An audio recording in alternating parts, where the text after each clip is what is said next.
Advisory in effect this morning, and once the snow moves out, icy conditions will be moving in. And look at the temperature, 31 degrees, right below freezing.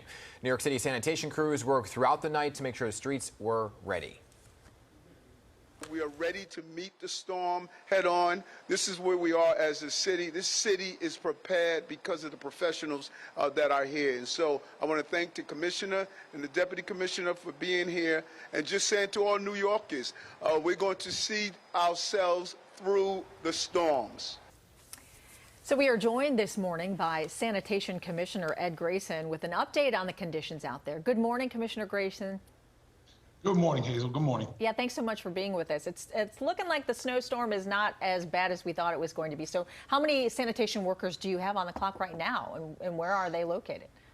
Well, we're doing a combo. We are tackling refuse and recycling, but we have the full spreader complement on spreader standby. So it's about 700 salt spreaders at the ready. We have additional backup plows if needed, but for right now, we're running the hybrid simply because, as you know, Byron pointed out, the snow's been pushing off. We're expecting something a little bit later this morning, and we'll be ready for it. Hey, we like that. We like to hear that snow is actually pushing off away from us, right? Because we don't want to deal with this hassle right now. But, you know, are there any kind of trouble spots that you're keeping a very close eye on? Specifically, I guess, because of all of the outdoor dining structures that make some of those streets even more narrow than they already are. No, absolutely. We trained, you know, in the preseason, learning from the lessons of last year that was very successful with it. So we know exactly where the structures are.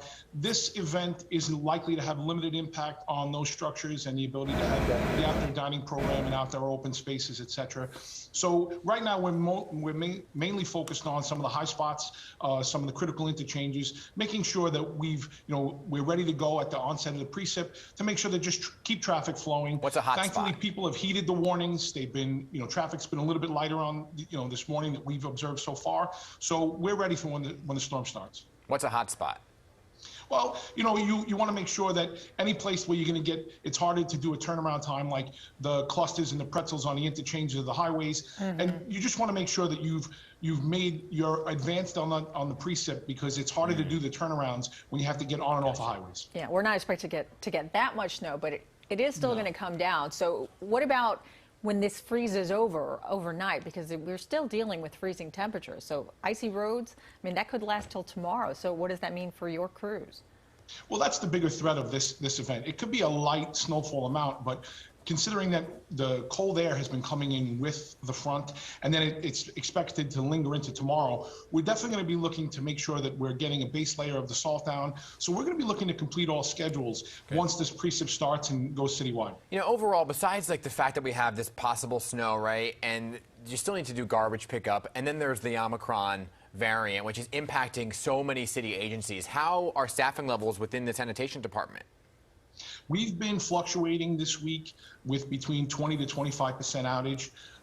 And, it's an interesting thing. We've been able to adjust, especially on the refuse and recycling, by extending all tours and canceling all days off. So we've been running our pandemic playbook. Right now, our staffing level is robust for this event, and we're continuing to work towards augmenting how we would deploy for a bigger event. So we are watching the weather for the rest of the week. And for right now, with in the realm of where we are with our outage, we're going to be okay for these storms. Usually when we have a snowstorm, there can be delays in garbage pickup. Just judging on what you know right now, do you even expect to have to deal with any kind of problem like that? Well, we're coming out of a holiday, so we were already a little bit delayed because of the Saturday day off. Yeah. And I expect us to remain delayed for the rest of the week. So as we had to pull an entire snow response plan for today, which was the exact right and prudent move to do, that'll put us further behind on trying to get back on schedule. But I have to tell you that the one thing for New York is it's always that missing context. The same men and women who are out there every day picking up your refuse and recycling are the same ones who are fighting the snow for you. So we'll be a little bit behind. Just leave it out. We are coming. Okay, and this is the time of year where you got to look up, because people start throwing those Christmas trees out their window. Well, we can't wait for that too. That comes this week. At the end of this week, please, we're looking to get those trees reclaimed and be a part of the Mulch Fest and do the right thing. I love the Mulch Fest. All right, Commissioner Grayson, always good to have you here. Thanks for being on, and stay safe in that storm out there if it does arrive. Thank you, Dan. Appreciate it. Good morning. Okay.